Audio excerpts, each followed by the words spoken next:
qu'est-il arrivé à Delphine Jubilard? Depuis près de 2 ans, cette femme du Tarn, âgée de 33 ans, mariée et mère de 2 enfants, a disparu sans laisser de traces. Les faits ont eu lieu dans la nuit du 15 au 16 décembre 2020 et malgré l'enquête des autorités, la mise en détention provisoire de son mari Cédric qui est le suspect numéro 1 mais nie toute implication, ainsi que le dévouement de ses proches pour trouver un indice, le mystère continue de planer sur l'affaire. Un dossier dans lequel s'est plongée la journaliste du Point Valentine Arama qui a signé le livre Delphine Jubilard, une disparition, enquête au cœur d'un fait divers et révèle des éléments surprenants.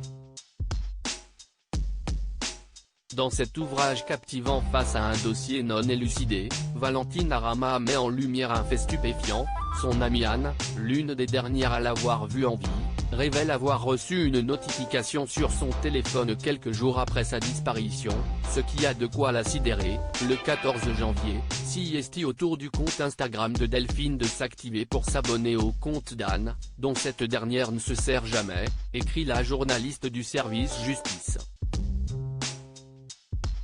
De quoi raviver les espoirs de trouver une piste, voire de retrouver la mère de Louis et Elia en vie, mais il s'agissait en vérité d'une activité non humaine. Les enquêteurs notent qu'il s'agit très probablement du principe du follow-unfollow, abonnement-désabonnement, un système d'application entièrement robotisé qui abonne le compte choisi à d'autres comptes au hasard. Un téléphone introuvable mais...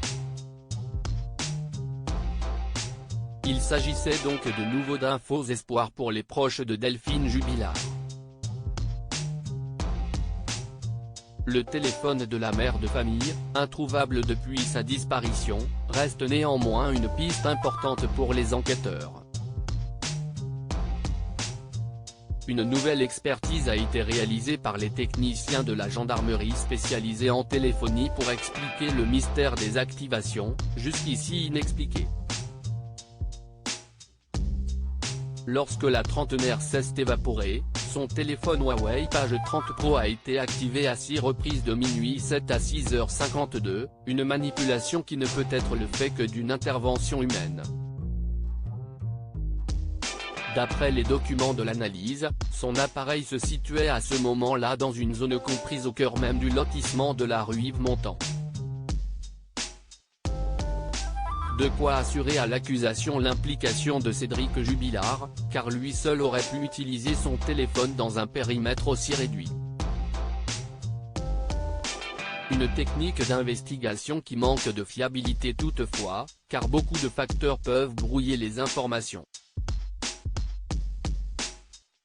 Du côté des avocats du présumé coupable qui était en procédure de divorce et traîne une mauvaise réputation, cette théorie incriminant leur client ne tient pas car à 6h52, Cédric Jubilard se trouvait en présence des gendarmes.